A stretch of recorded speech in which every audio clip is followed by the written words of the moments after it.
स्वागत है बच्चों आपका। कक्षा 9 अध्याय 5 जीवन की मौलिक इकाई कोशिका, जिसे इंग्लिश में हम कहते हैं cell, the fundamental unit of life. तो आज इस लेसन में हम कोशिका अध्याय को पूरा करने की कोशिश करेंगे। शुरू करते हैं। इस अध्याय में हम क्या क्या पढ़ेंगे, आज इस वीडियो में आप क्या क्या समझेंगे। इस वीडियो में आप देखेंगे कि कोशिका की खोज कैसे हुई, कोशिका कितने प्रकार की होती है, एक कोशिकीय और बहुकोशिकीय जीवों में क्या अंतर होता है, प्रोकैरियोटिक और यूकैरियोटिक कोशिकाओं में क्या अंतर होता है, कोशिका की संरचना किस प्रकार होती है, प्लाज्मा झिल्ली और कोशिका झिल्ली क्या होती हैं और इनका क्या कार्य होता है, कोशिका भित्ति क्या होती है, केंद्रक क्या होता है, कोशिका द्रव्य क्या होता है, कोशिका के अंगक जिसमें कि अंतःद्रवी जलिका, गोल्जी उपकरण, लाइसोसोम, माइटोकॉन्ड्रिया, प्लास्टिड और रसधानियाँ, इन सभी कोशिका अंगकों का कार्य एक एक कर हम समझने की कोशिश करेंगे। तो आगे बढ़ते हैं, शुरू करते हैं। कोशिका को जीवन की मूलभूत इकाई कहा गया है। तो एक जो सवाल आप सभी के दिमाग में उठेगा वो ये कि कोशिका को मूलभूत इकाई क्यों कहा जाता है। भाई, हम मूलभूत की बात क्या करते हैं? मूलभूत का मतलब होता है सबसे बेसिक, मूलभूत का मतलब होता है सबसे सबसे सुगम। तो मूलभूत इकाई क्यों कहा गया है? इसलिए कहा गया है क्योंकि नीचे आपको एक आपकी स्क्रीन पर एक फ्लो चार्ट दिखेगा, ये इसे समझते हैं, नीचे से समझने की कोशिश करते हैं। किसी भी व्यक्ति के शरीर के शारीरिक तंत्र के अंदर, उस तंत्र के अंदर बहुत सारे अंग होते हैं, बहुत सारे ऑर्गन होते हैं। ये बहुत सारे अंग बहुत सारे उत्तक या बहुत सारे टिश्यू के बने हुए होते हैं, और उत्तक बने होते हैं कोशिकाओं के। यानी कि वह हमारे शरीर के जितने भी मुख्य अंग हैं, उन सभी अंगों की जो मूलभूत इकाई है, जो शारीरिक बेसिक इकाई है, वह इकाई एक कोशिका है। जब कोशिका बहुत सारी अलग अलग तरीके की कोशिकाएं आपस में जुड़ती हैं, तो वो अलग अलग तरीके की कोशिकाएं जुड़कर एक व्यक्ति के संपूर्ण शरीर का निर्माण करती है। जिस प्रकार एक घर ईंटों से बना होता है, तो हम कहते हैं कि इस घर की मूलभूत इकाई ईंट है। उसी प्रकार जीवन की मूलभूत इकाई जंतुओं की, इस संसार के जंतु जगत की मूलभूत इकाई कोशिका है। एक कोशिका वह सभी काम कर सकती है जो एक जीव करता है। एक कोशिका सांस लेती है, एक कोशिका बड़ी होती है, एक कोशिका प्रजनन करती है, अपशिष्ट पदार्थों को बाहर छोड़ती है। वह सभी कार्य जो एक व्यक्ति करता है, वह सभी कार्य जो व्यक्ति का अपने जीवन में निर्वाह करता है, वह सभी कार्य कोशिका, एक सिंगल एकल कोशिका भी कर सकती है। इसी कारण हम कोशिका को जीवन की मूलभूत इकाई कहते हैं। तो आगे बढ़ते हैं। इसी के साथ कोशिका की खोज 1665 में रॉबर्ट हुक नाम के एक वैज्ञानिक ने करी थी। रॉबर्ट हुक ने कॉर्क, जो कि एक प्रकार की लकड़ी ही होती है, उसकी कोशिकाओं को, उस लकड़ी के बहुत छोटे से टुकड़े को उनके स्वयं के द्वारा बनाए गए माइक्रोस्कोप के अंदर देखा। जब माइक्रोस्कोप के अंदर उन्होंने उस लकड़ी के टुकड़ों को देखा, तो उन्हें दिखा कि उसके अंदर चौकोर सी कुछ संरचनाएं हैं। उन संरचनाओं को उन्होंने नाम दिया सेल, जो कि एक लैटिन शब्द है जिसका मतलब होता है अ स्मॉल रूम, एक छोटा सा कमरा। तो हम यह कह सकते हैं कि 1665 में रॉबर्ट हुक ने स्वनिर्मित सूक्ष्मदर्शी के दर्शी से कॉर्क कोशिकाओं की पतली काट में अनेक छोटे छोटे प्रकोष्ठ देखे और उनको नाम दिया गया कोशिकाएं। कोशिकाओं के आधार पर हम जीवों को दो प्रकार के जीवों में बांटते हैं, एक कोशिकीय जीव एवं बहुकोशिकीय जीव। कोशिकीय जीव जो कि एक कोशिका का बना होता है, और वही एक कोशिका जीवन के सारे कार्य करती है, जैसे amoeba, paramecium, Plasmodium, Leishmania, Euglena. और बहुकोशिकीय जीव जिसमें बहुत सारी कोशिकाएं मिलकर एक शरीर बनाती हैं। अब यह बहुकोशिकीय जीव एक छोटे चूहे जैसा भी हो सकता है, और यही बहुकोशिकीय जीव एक बड़े हाथी और व्हेल जैसा भी हो सकता है। आपकी स्क्रीन पे आपको यूनिसेल्युलर और मल्टीसेल्युलर यानी बहुकोशिकीय और एक कोशिकीय जीवों में अंतर दिखेगा। आपके दाईं तरफ आपको मनुष्य दिखेगा। मनुष्य के शरीर में अलग अलग कोशिकाएं होती हैं, इसीलिए मनुष्य को एक बहुकोशिकीय जीव कहा जाता है। और आपको आपकी बाईं तरफ दिखेगा अमीबा और पैरामीशियम। यह एक कोशिकीय जीव है क्योंकि इनके एक कोशिका, इनका संपूर्ण शरीर केवल एक कोशिका से बना होता है और यही कोशिका इनके संपूर्ण जीवन का वहन, इनके संपूर्ण जीवन का निर्वाह करती है। आगे बढ़ते हैं, एक कोशिकीय और बहुकोशिकीय जीवों में अंतर। तो एक कोशिकीय जीव एक कोशिका का बना होता है, किंतु बहुकोशिकीय जीव का शरीर एक से अधिक कोशिका का बना होता है। एक कोशिकीय जीव में जो शरीर की एक कोशिका होती है, वही कोशिका सारे कार्य करती है, यानी कोशिका के सभी कार्य एक कोशिका द्वारा किए जाते हैं। किंतु विभिन्न कोशिका विभिन्न प्रकार के कार्य करती हैं बहुकोशिकीय जीवों में। जैसे हमारे शरीर में भोजन ग्रहण करने का काम मुख द्वारा किया जाता है, किंतु उसे पचाने का काम हमारे आमाशय, छोटी आंत, बड़ी आंत करती है। किंतु अमीबा के शरीर में, अमीबा का शरीर भोजन ग्रहण करने से लेकर और अपशिष्ट पदार्थों को बाहर निकालने का काम उसकी एक ही कोशिका करती है। एक कोशिकीय जीव में कार्य का विभाजन नहीं होता क्योंकि वह एक ही कोशिका का बना है। तो कार्य का विभाजन किस प्रकार हो सकता है? किंतु बहुकोशिकीय जीवों में कार्य का विभाजन होता है। जैसे मैंने अभी आपको बताया कि शरीर में भोजन ले जाने का काम मुख का है, किंतु पचाने का काम आमाशय और छोटी आंत का है। एक कोशिकीय जीव में जनन उसी एक कोशिका द्वारा होता है, किंतु बहुकोशिकीय जीवों में विशेष कोशिकाएं, जनन कोशिकाएं होती हैं और यही जनन कोशिकाएं प्रजनन में भाग लेती हैं। एक कोशिकीय जीव जो जीव होते हैं, इनकी आयु बहुत छोटी होती है, कुछ मिनट से लेकर और कुछ हफ्तों तक, किंतु बहुकोशिकीय जीवों का जीवन काल बहुत लंबा होता है, कुछ साल से लेकर और कई 100 साल तक हो सकता है। आगे बढ़ते हैं, एक कोशिकीय और बहुकोशिकीय जीवों के बाद अब बात करते हैं उन कोशिकाओं की जो बहुत पुरानी है और उन कोशिकाओं की जो न्यूनतम है। जैसे कि आप सभी एक मोबाइल फ़ोन का इस्तेमाल करते हैं। पुराने मोबाइल फ़ोन यदि बात करी जाए कि जब मोबाइल फ़ोन पहली बार बने तो वह एक बहुत बड़ा उपकरण था और उससे बात करना भी इतना आसान नहीं था। किंतु धीरे धीरे धीरे धीरे मोबाइल फ़ोन नए नए बनते गए और आज हमारे हाथ में जो मोबाइल फ़ोन है, जिसमें आप बहुत सारे लोग इस वीडियो को देख रहे होंगे, उस मोबाइल फ़ोन में आप बात कर सकते हैं, आप एसएमएस भेज सकते हैं, आप इंटरनेट का उपयोग कर सकते हैं, आप फ़ोटो खींच सकते हैं, आप वीडियो बना सकते हैं, आप वीडियो देख सकते हैं, आप ऐसे अनेकों काम उस एक मोबाइल फ़ोन के अंदर कर सकते हैं। किंतु उस मोबाइल फ़ोन की, इस मोबाइल फ़ोन जो आपके हाथ में है, इस मोबाइल फ़ोन की संरचना, इसकी शुरुआत एक बहुत ही साधारण मोबाइल फ़ोन से हुई होगी, जिसका काम सिर्फ कॉल करना था। तो इसी प्रकार जब जीवन की शुरुआत हुई तो शुरुआत प्रोकैरियोटिक कोशिकाओं के साथ हुई, जो कि बहुत पुरानी और सिंपल कोशिकाएं थी। जबकि यूकैरियोटिक कोशिकाओं की जब बात करी जाए तो ये आधुनिक और एडवांस्ड और इनके अंदर अलग अलग तरीके के प्रक्रम थे। प्रोकैरियोटिक कोशिकाओं में जो संरचना है वो बहुत ही सरल और अंग, जो कोशिका के भाग हैं, वो भी बहुत ही सरल है। तो इनके विभिन्नता के आधार पर इनमें बात करते हैं। प्रोकैरियोटिक कोशिकाएं आकार में छोटी होती हैं, किंतु यूकैरियोटिक कोशिकाएं आकार में बड़ी होती हैं। जैसा कि हम देखेंगे, यूकैरियोटिक कोशिकाएं और प्रोकैरियोटिक कोशिकाओं में प्रोकैरियोटिक कोशिका आकार में छोटी है, जबकि यूकैरियोटिक कोशिका आकार में बड़ी है। अगला बिंदु है कि प्रोकैरियोटिक कोशिकाओं में जो केंद्रीय भाग होता है वो न्यूक्लियर झिल्ली से ढका हुआ नहीं होता, जबकि यूकैरियोटिक कोशिकाओं में केंद्रीय भाग न्यूक्लियर झिल्ली से ढका होता है। जैसा कि यहाँ पे अब हम देखेंगे,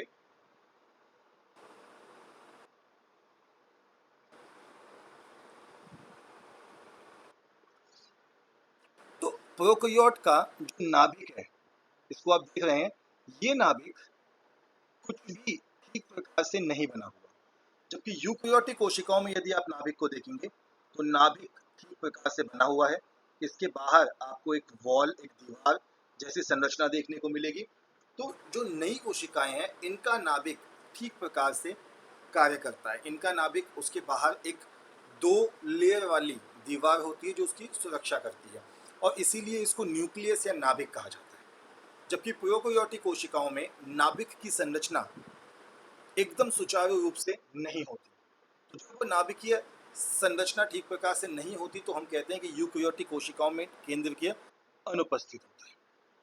झिल्ली की बात करी जाए तो प्रोकैरियोटिक कोशिकाओं में झिल्ली द्वारा घिरे अंगक अनुपस्थित होते हैं। जैसा कि आप इस चित्र में देखेंगे तो प्रोकैरियोट में अलग अलग अंगक आपको देखने को नहीं मिलेंगे, लगभग एक ही जैसे अंगक है। जबकि यूकेरियोट में अगर आप देखेंगे तो अलग अलग अंगक, ये अंगक अलग है, ये वाला अंगक अलग है, ये वाला अंगक अलग है, बाकी आपको यहाँ अंगक फैले हुए दिखाई देंगे। प्रोकैरियोट में इस प्रकार अलग अलग अंगक नहीं है, जिसको हम कहते हैं कि झिल्ली द्वारा घिरे अंगक अनुपस्थित, और यहाँ कहते हैं कि झिल्ली द्वारा घिरे अंगक हैं। प्रोकैरियोटिक कोशिकाओं में कोशिका का विभाजन विखंडन या कोशिका विभाजन द्वारा होता है। विखंडन एक सरल प्रक्रिया है कि एक कोशिका दो कोशिकाओं में बदल जाती है, किंतु यूकेरियोटिक कोशिकाओं में विभाजन जो होता है वो थोड़ा जटिल होता है और जटिल प्रक्रिया के द्वारा होता है। आगे बात करते हैं कोशिका की संरचना। अब जब हम कोशिकाओं की संरचना की बात करते हैं तो किसी भी कोशिका में तीन सबसे प्रमुख संरचनाएं देखने को मिलती हैं, जिनमें से सबसे पहली और सबसे सरल संरचना जो हमें देखने को मिलती है वो है कोशिका झिल्ली। कोशिका झिल्ली सबसे सरल संरचना है। कोशिका झिल्ली के बाद दूसरी आती है केंद्रक, और तीसरी चीज जो होती है वो होता है कोशिका द्रव्य। तो ये तीन चीजें बहुत स्वाभाविक होती हैं जो सभी कोशिकाओं में मिलती हैं, और एक एक कर हम इन सभी चीजों के बारे में पढ़ने की कोशिश करेंगे। तो सबसे पहले जब हम बात करते हैं कोशिका झिल्ली की, जिसको कि हम प्लाज्मा झिल्ली भी कहते हैं। कोशिका झिल्ली यह बाहर वाली झिल्ली है, जिसको मैंने अभी आपकी स्क्रीन पर हाईलाइट किया। यह झिल्ली जो कोशिका के बिल्कुल बाहर की तरफ होती है, इसे कोशिका झिल्ली या सेल मेम्ब्रेन कहा जाता है। यह कोशिका की सबसे बाहरी परत है जो कोशिका के घटकों को बाहरी पर्यावरण से अलग करती है। दूसरी बात, यह कुछ पदार्थों को अंदर और बाहर आने जाने देती है तथा अन्य पदार्थों की गति भी रोकती है। इसीलिए कोशिका झिल्ली को वर्णात्मक पारगम्य झिल्ली कहा जाता है, अर्थात ऐसी झिल्ली जो कुछ चुनिंदा चीजों को ही अंदर जाने देगी और चुनिंदा चीजों को ही बाहर जाने देगी। अब ये समझने की कोशिश करते हैं कि इसके कार्य क्या क्या होते हैं। तो पहला तो ये कार्य होता है कि प्लाज्मा झिल्ली अथवा कोशिका झिल्ली बहुत लचीली होती है और कार्बनिक अणुओं जैसे लिपिड और प्रोटीन से बनी होती है। यह कोशिका के अंदर व बाहर अणुओं को आने जाने देती है। यह कोशिका के निश्चित आकार को बनाए रखती है। कोशिका झिल्ली का लचीलापन एक कोशिकीय जीवों में कोशिका को बाह्य पर्यावरण से अपना भोजन और अन्य पदार्थ ग्रहण करने में सहायता करता है। जैसा कि आपने इससे पहले 8वीं क्लास में एक अमीबा का चित्र बनाया होगा, आपने बनाया होगा कि अमीबा कुछ इस प्रकार का होता है और उसका नाभिक होता है। यदि अमीबा के सामने भोजन आ जाए तो अमीबा क्या करता है, अमीबा उस भोजन को ग्रहण कर लेता है। अब जब अमीबा इस भोजन को ग्रहण कर लेता है, इस भोजन का कलर एक अलग रंग से कर देते ताकि आपको समझ में आए। तो जब अमीबा इस भोजन को ग्रहण कर लेता है तो भोजन को ग्रहण करने के बाद अमीबा इसे अंदर ही अंदर तोड़ता है, किंतु अमीबा इस भोजन को ग्रहण करने के लिए अपनी इस बाहरी दीवार का इस्तेमाल करता है, अपनी इस बाहरी वॉल का इस्तेमाल करता है, जिसको कि हम कहते हैं कोशिका झिल्ली या प्लाज्मा झिल्ली। तो जो अमीबा होता है वो इस कोशिका की झिल्ली की मदद से ही भोजन ग्रहण करता है, क्योंकि ये कोशिका झिल्ली बहुत लचीली होती है। आगे बढ़ते हैं। आगे है कोशिका भित्ति। अब कोशिका भित्ति कोशिका झिल्ली के साथ ही होती है, और कोशिका भित्ति सभी कोशिकाओं में नहीं होती। यह केवल पादप कोशिका में होती है और जंतु कोशिकाओं में यह कोशिका झिल्ली अनुपस्थित रहती है। यह मुख्य बात है कि यह पादप कोशिका की सबसे बाह्य झिल्ली होती है जो जंतु कोशिका में नहीं होती, क्योंकि पादप कोशिकाएं बाहर वातावरण में रहती हैं। ऐसे बहुत से चीज़ें होती हैं जिनमें पादप कोशिका को रहना होता है, अलग तापमान, गर्मी, सर्दी, बरसात। तो पादप कोशिकाओं की सुरक्षा के लिए ये झिल्ली बहुत महत्वपूर्ण है। यह सख्त, मजबूत, मोटी, सरंध्र अजीवित संरचना है। यह सेल्यूलोज से बनी होती है और कोशिका अन्य भित्ति द्वारा एक दूसरे से जुड़ी होती है। एक दूसरे से जुड़े होने के कारण यह कोशिका को उसके बाहरी वातावरण से बचाती है। अब बात करते हैं कोशिका भित्ति के कार्य। तो कोशिका भित्ति का पहला कार्य है कि कोशिका को संरचना प्रदान करती है। यह कोशिका को मजबूती प्रदान करती है। यह सरंध्र होती है और विभिन्न अणुओं को आर पार जाने देती है और इसे मरम्मत करने व पुनर्जनन की क्षमता होती है। तो अगर कहीं से ये किसी कारणवश खराब हो जाए, टूट जाए, तो ये स्वतः खुद को ठीक कर लेती है। आगे बढ़ते हैं, बात करते हैं केंद्रक। तो जो केंद्रक होता है, यदि केंद्रक की बात की जाए तो केंद्रक का मतलब होता है वह चीज, कोशिका का वह हिस्सा जो केंद्र में होता है। हम इस हिस्से की बात कर रहे हैं, यह हिस्सा केंद्रक है। तो जो केंद्रक वाला हिस्सा होता है, अब इस केंद्रक वाले हिस्से का क्या कार्य होता है? जो ये केंद्रक वाला हिस्सा है, ये केंद्रक वाला हिस्सा, इसी को कोशिका का मस्तिष्क या कोशिका का दिमाग कहा जाता है। ये सबसे महत्वपूर्ण अंग है जो कोशिका की सभी क्रियाओं को नियंत्रित करता है। यह कोशिका का केंद्र कहलाता है, जिसे हम सामान्य भाषा में कोशिका का दिमाग भी कहते हैं, क्योंकि यह कोशिका के सभी कार्य करता है, इसीलिए इसे कोशिका का दिमाग कहा जाता है। यह केंद्रक ही यह निर्धारित करता है कि कोशिका किस प्रकार बढ़ेगी और किस प्रकार प्रजनन करेगी। केंद्रक की जो संरचना होती है वो एक कोशिका की तरह ही होती है। कुछ इस तरीके से होता है,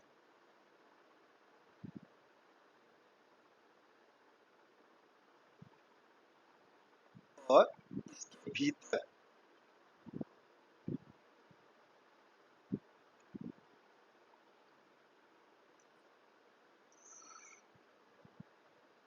इस तरीके से होता है। तो जैसा कि हमने यहाँ पे पढ़ा कि केंद्रक की चारों ओर दोहरी परत का एक स्तर होता है। तो दोहरी परत का जो स्तर होता है वो आपको यहाँ देखने को मिलेगा, जो मैंने एक बनाया है। यह एक दोहरी परत है कोशिका के कोशिका केंद्रक के चारों ओर, और केंद्रक झिल्ली में छोटे छोटे छिद्र होते हैं। ये आपको छोटे छोटे छिद्र दिख रहे हैं, जिनको मैंने हाईलाइट किया है। इन छोटे छोटे छिद्रों से ही कोई चीज कोशिका की केंद्रक के अंदर जा सकती है और केंद्रक से बाहर आ सकती है। केंद्रक के बीच में ये जो मैंने सी चीज बनाई है, ये क्रोमोसोम है। ये क्रोमैटिन है और बाद में ये क्रोमोसोम बन जाता है। केंद्रक के क्रोमोसोम वो होते हैं जो माता पिता से डीएनए अणु के रूप में अगली संतति तक लेकर जाती है। आप में से बहुत सारे बच्चों के हाव भाव माता पिता जैसे दिखते हैं। कुछ गुण माता से मिलते हैं तो कुछ गुण पिता से मिलते हैं। उन गुणों के मिलने का मुख्य कारण यही है कि कि आपको जो डीएनए है वो आपके माता पिता से मिला है। इस डीएनए के कारण ही आप बहुत सारे कारक अपने माता पिता जैसे दिखाते हैं। साथ ही साथ केंद्रक का एक और कार्य होता है कि यह सभी उपापचय क्रियाओं को नियंत्रित करता है। कौन सा पदार्थ किस प्रकार क्रिया करेगा, किस प्रकार काम करेगा, यह उसको नियंत्रित करता है। अभी अभी हमने एक शब्द पढ़ा, डी एन ए। इसकी फुल फॉर्म समझ लेते हैं कि डीएनए की फुल फॉर्म क्या है। डीएनए की फुल फॉर्म है D oxy ribo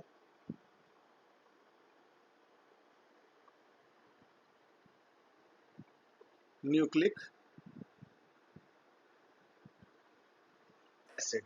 deoxy ribo nucleic acid DNA की फुल फॉर्म है, और यह फुल फॉर्म एग्जाम में बहुत बार पूछी भी जाती है।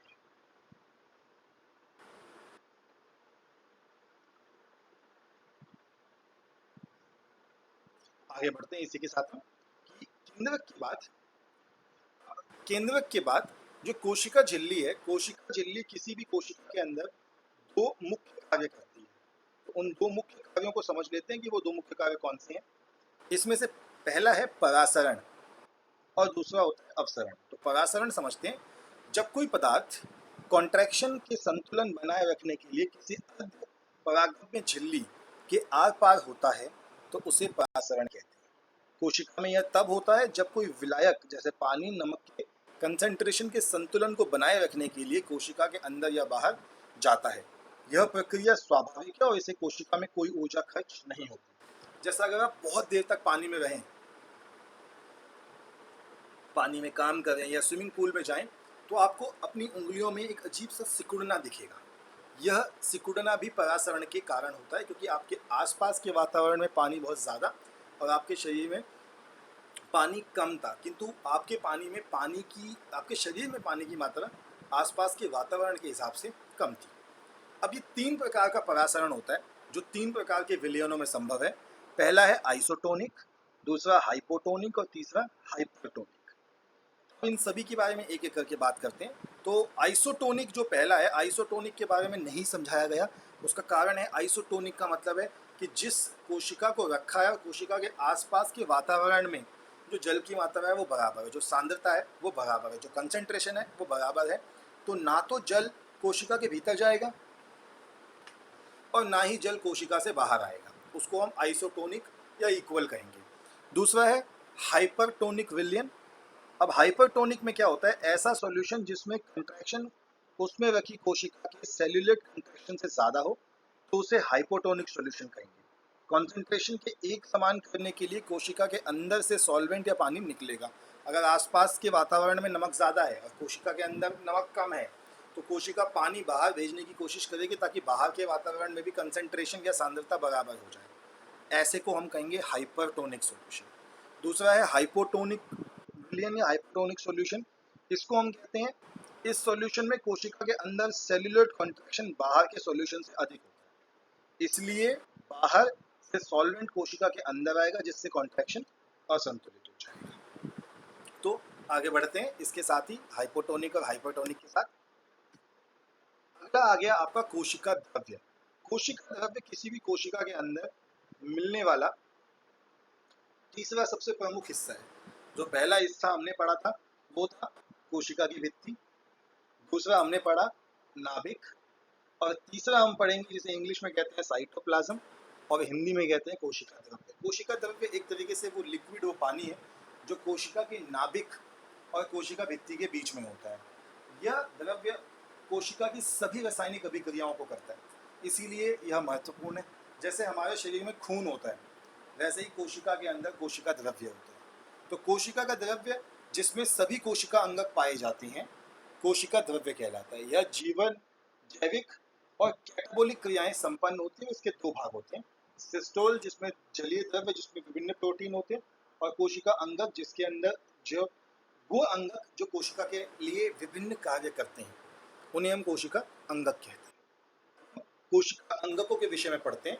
तो प्रत्येक कोशिका के चारों ओर अपनी झिल्ली होती है जिससे कि उसमें स्थित पदार्थ बाहरी पर्यावरण से अलग रहें। जैसा कि हमने देखा था कि ये कोशिका की झिल्ली थी और ये अंदर का नाभिक था, और इसके बीच के हिस्से में, इन हिस्सों में कोशिका के अलग अलग अंगक हैं जो कोशिका के लिए विभिन्न विभिन्न कार्य करते हैं।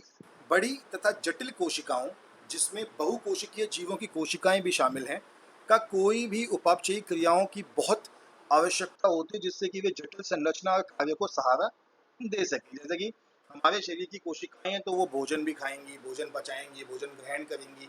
उसके बाद जिस कोशिका का जो काम है वो भी नियंत्रित करेंगी। अगर उनका काम खाने को पचाना है, जैसे आमाशय की कोशिकाएं, तो वो उसको करेंगी।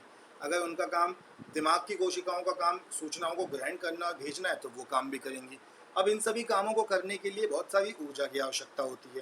तो ये कोशिकाएं बहुत सारे कार्यों को करती हैं और ऐसे कार्यों को करने के लिए कोशिका के पास विभिन्न अंगकों की आवश्यकता होती है। इन विभिन्न प्रकार के उपचयी क्रियाओं को अलग अलग करने के लिए ये कोशिकाएं झिल्ली युक्त संरचनाओं या अंगकों का उपयोग करती हैं। अब एक एक कर हम इन सभी अंगकों के बारे में पढ़ने की कोशिश करेंगे।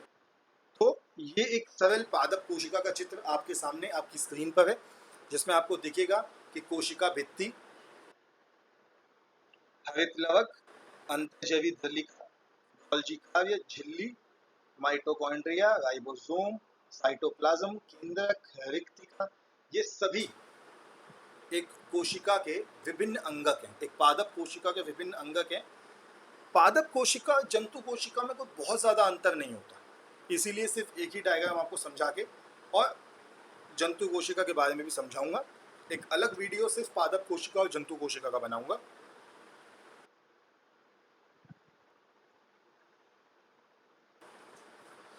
तो इसी के साथ आगे बढ़ते हैं फिर हम।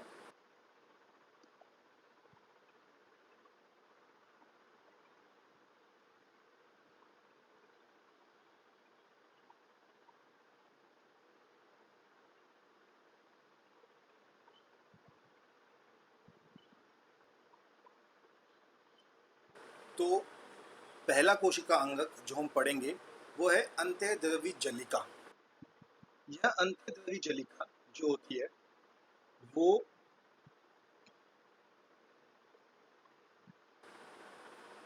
नलिकाओं और शीट का एक बहुत बड़ा तंत्र होता है। यह लंबी नलिका अथवा गोल या आयताकार थैलों की तरह दिखाई देती है। इसकी रचना भी प्लाज्मा झिल्ली के समरूप होती है। अंतःद्रवी जलिकाओं के दो प्रकार होते हैं, एक खुरदुरी और एक चिकनी। अब ये समझते हैं कि ये खुरदुरी और चिकनी में क्या अंतर है। तो जो खुरदुरी अंतःद्रवी जलिका होती है, यह जैसे इस चित्र में, अभी एक चित्र मैं आपको दिखाता हूँ। तो जो खुरदुरी अंतःद्रवी, अभी चित्र दिखाते हैं, खुरदुरी अंतःद्रवी जलिका होती है, ये सिस्टर्न नलिकाओं की बनी होती है, जबकि चिकनी वाली या झिल्ली व नलिकाओं की बनी होती है। एक खुरदुरी और चिकनी दोनों में एक बहुत सरल अंतर है जो हम अभी समझने की कोशिश करेंगे। जैसे कि आपको अपनी स्क्रीन पे एक चित्र दिख रहा होगा, स्मूथ एंडोप्लाज्मिक रेटिकुलम जो ये बाहर की तरफ है उसे हम कहते हैं स्मूथ एंडोप्लाज्मिक रेटिकुलम। अब स्मूथ जैसे कि चिकना अंतःद्रवी जलिका और खुरदुरी, ये जो हिस्सा है ये खुरदुरा है, और ये नीचे वाला हिस्सा जो है जो कि यहाँ बड़ा करके दिखाया है ये चिकनी अंतःद्रवी जलिका। दोनों में क्या अंतर है? जो खुरदुरी है उसकी सतह पर आपको छोटे छोटे गोले दिखाई देंगे। ये छोटे छोटे गोले राइबोसोम्स हैं। राइबोसोम्स के कारण जो अंतःद्रवी जलिका है इसकी बाहरी सतह खुरदुरी दिखती है। इसीलिए जिस अंतःद्रवी जलिका पर, जिसको कि मैं अब सरल भाषा में ईआर कहूँगा, तो जिस ईआर पर राइबोसोम होगा उसे कहेंगे कि वह खुरदुरी है, और जिस ईआर पर राइबोसोम नहीं होगा उसे कहेंगे कि वह चिकनी है। तो जैसा कि इसमें दिखा है, खुरदुरी में राइबोसोम उपस्थित है और चिकनी में राइबोसोम अनुपस्थित है। खुरदुरी का मुख्य कार्य कोशिका द्रव्य के भागों तथा केंद्रक के मध्य प्रोटीन के परिवहन के लिए नलिका सुविधा प्रदान करना है, किंतु चिकनी का मुख्य कार्य अंगक झिल्ली द्वारा घिरे हुए हैं। ये अंगक झिल्ली द्वारा घिरे हुए हैं, और चिकनी का मुख्य काम जो होता है वो होता है एक तरीके से एक परिवहन तंत्र बनाना जो कोशिका के अंदर सामान को एक जगह से दूसरी जगह ले जाने में सहायक होगा। एक और जो मुख्य काम जो एंडोप्लाज्मिक रेटिकुलम या अंतःद्रवी जलिका करता है वो होता है स्थानांतरण का और साथ ही साथ अभिक्रियाओं को कराने का। बहुत सारी प्रमुख अभिक्रियाएं इस अंतःद्रवी जलिका के ऊपर ही होती हैं। अगला है गोल्जी उपकरण। गोल्जी उपकरण कुछ इस प्रकार का दिखता है एक कोशिका के अंदर, और एक उल्टे वाईफाई सिग्नल की तरह दिखता है। ये जो गोल्जी अपैरेटस होता है ये आपके एंडोप्लाज्मिक रेटिकुलम या अंतःद्रवी जलिका के आसपास ही होता है। जो सामान, जो प्रोटीन अंतःद्रवी जलिका या एंडोप्लाज्मिक रेटिकुलम में बनते हैं उनको पैक करने का काम गोल्जी उपकरण का होता है। गोल्जी उपकरण एक झिल्ली युक्त पुटिका है जो एक दूसरे के ऊपर समानांतर रूप से सजी रहती है। इन झिल्लियों का संपर्क ईआर झिल्ली से होता है और इसे जटिल कोशिका झिल्ली तंत्र के दूसरे भाग को बनाती है। अब इसका काम क्या है? इसका काम है यह लिपिड बनाने में सहायक है, यह मध्य लैमेला बनाने में सहायक है, यह स्वभाव से स्रावी होती है जो मिलेनिन संश्लेषण में सहायक है। अंतःद्रव्यी जलिका में संश्लेषित प्रोटीन और लिपिड का संग्रहण गोल्जीकरण में किया जाता है। साथ ही साथ कई बार गोल्जी उपकरण साधारण शर्करा से जटिल शर्करा का निर्माण भी करता है, और कुछ अवस्थाओं में तो ये भी देखा गया है कि गोल्जी उपकरण लाइसोसोम बनाता है। प्यारे बच्चों, ऐसी बहुत सी चीज़ें होंगी जो आपको स्क्रीन पे लिखी हुई नहीं दिखाई देंगी, किंतु मैं बोलूँगा तो जो चीज़ मैं स्क्रीन के साथ साथ बोलता हूँ उस पर भी उतना ही ध्यान दीजिए जितना आप अपनी स्क्रीन पर दे रहे हैं। अगला जो कोशिका अंगक हम समझेंगे वो है लाइसोसोम। अब लाइसोसोम को आत्मघाती थैली कहा जाता है। क्यों कहा जाता है ये समझेंगे। लाइसोसोम कुछ इस प्रकार का होता है जो कोशिका के अंदर जगह जगह देखने को मिलता है। पादप कोशिकाओं में लाइसोसोम कम होते हैं, जंतु कोशिकाओं में लाइसोसोम ज़्यादा होते हैं। तो लाइसोसोम कोशिका का अपशिष्ट निपटाने वाला तंत्र है। गोल्जी उपकरण की कुछ कोशिकाओं में एंजाइम इकट्ठे हो जाते हैं। यह एकल झिल्ली युक्त होते हैं जो कोई निश्चित आकृति या आकार नहीं होता। यह मुख्यतः जंतु कोशिका व कुछ पादप कोशिकाओं में पाए जाते हैं। तो लाइसोसोम का काम क्या होता है? लाइसोसोम बाहरी पदार्थ के कोशिका अंगकों के टूटे फूटे भागों को पचित करने में पचित करके कोशिका को साफ करते हैं। मतलब ये चीज़ों को पचाते हैं। कोई अपशिष्ट पदार्थ अगर कोशिका के अंदर चला गया तो उस अपशिष्ट पदार्थ को पचाने का काम लाइसोसोम करते हैं। कोशिका के अंदर आने वाले बाहरी पदार्थ जैसे बैक्टीरिया अथवा भोजन तथा पुराने अंगक लाइसोसोम में चले जाते हैं, जो उन्हें छोटे छोटे टुकड़ों में तोड़ देते हैं। इसमें बहुत शक्तिशाली पाचनकारी एंजाइम होता है जो सभी कार्बनिक पदार्थों को तोड़ सकने में सक्षम होती है।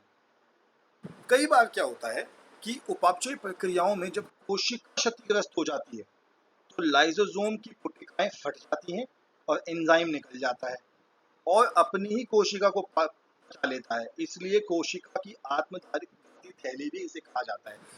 एग्जाम में बहुत बार ये क्वेश्चन आता है कि लाइसोसोम को आत्मघाती थैली क्यों कहते हैं। तो उसका आंसर यही है कि लाइसोसोम को आत्मघाती थैली इसलिए कहा जाता है क्योंकि लाइसोसोम के अंदर जो पावरफुल एंजाइम होता है वो कई बार उसी की कोशिका को पाचन कर देता है। ऐसा तब होता है जब कोशिका शरीर को नुकसान पहुंचा सकती है। तो क्योंकि लाइसोसोम ने अपने ही कोशिका को मार डाला, इसी कारण उसे आत्मघाती थैली या सुसाइडल बैग कहा जाता है। अगला जो अंग है वो है माइटोकॉन्ड्रिया। माइटोकॉन्ड्रिया को भी एक नाम दिया जाता है। इसे नाम दिया जाता है कोशिका का बिजली घर। अब बिजली घर कौन सा हिस्सा होता है? बिजली घर वो हिस्सा होता है जिससे हमें बिजली मिलती है। इसे कोशिका का बिजली घर क्यों कहा जाता है? क्योंकि यह एक दोहरी झिल्ली वाला पदार्थ है। यह इसकी जो बाहरी परत होती है वो बहुत चिकनी और छिद्रित होती है और अंदर की परत बहुत वलित होती है। जैसे कि आप इस डायग्राम में देखेंगे, बाहर की परत एकदम गोल, अंदर की परत आपको मुड़ी हुई दिखाई देगी। क्यों? क्योंकि इसका काम होता है ऊर्जा को बनाना। यह कोशिका का बिजली घर है क्योंकि ये कोशिका के लिए ऊर्जा बनाता है। यह एक दोहरी झिल्ली वाले होते हैं। बाह्य परत चिकनी और छिद्रित, अंतः परत बहुत वलित होती है और क्रिस्टीकरण का निर्माण करती है।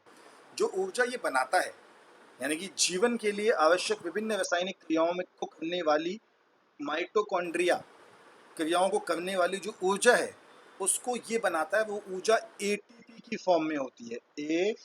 एटीपी यानी एडिनोसिन ट्राइफॉस्फेट।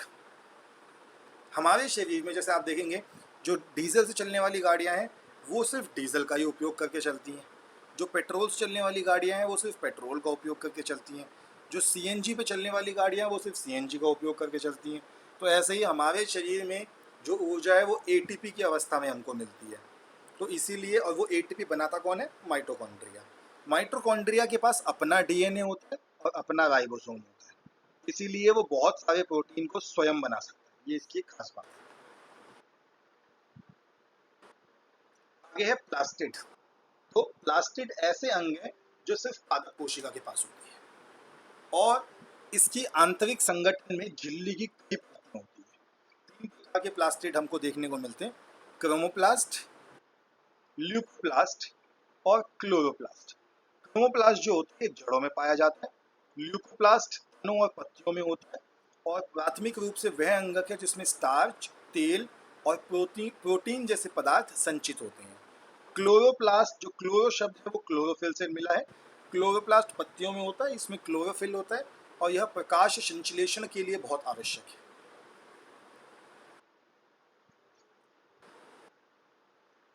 तो जैसा कि आप देख रहे हैं, जो जितने भी ये हरे रंग के चित्र आपको दिख रहे हैं, ये सभी क्लोरोप्लास्ट है, जो किसी पादप कोशिका के अंदर उपस्थित होते हैं और इसके अंदर जो हरे हरे हैं वही पादप भोजन बनाता है। फिर आती हैं रसधानियाँ। तो रसधानियाँ ठोस और तरल पदार्थों की संग्रहित थैलियाँ हैं जो जंतु कोशिकाओं में अब जंतु कोशिकाओं में तो रसधानियाँ छोटी होती है, किंतु पादप कोशिकाओं में रसधानियाँ बहुत बड़ी होती है। जैसे कि आप इस चित्र में देख सकते हैं, ये जो सफ़ेद वाला हिस्सा है ये रसधानी है, और अगर मैं ध्यान से देखूं तो इस पूरी कोशिका का 60% हिस्सा तो ये सफ़ेद वाला ही है। यानी पादप कोशिका में अधिकतर जो हिस्सा है वो रसधानियाँ ऑक्यूपाई कर लेती हैं, रसधानियाँ घेर लेती हैं। क्यों, ये समझने की कोशिश करती हैं, क्योंकि पादप कोशिकाओं में रसधानियों में कोशिका द्रव्य भरा होता है और यह कोशिकाओं को स्फूर्ति और कठोरता प्रदान करता है।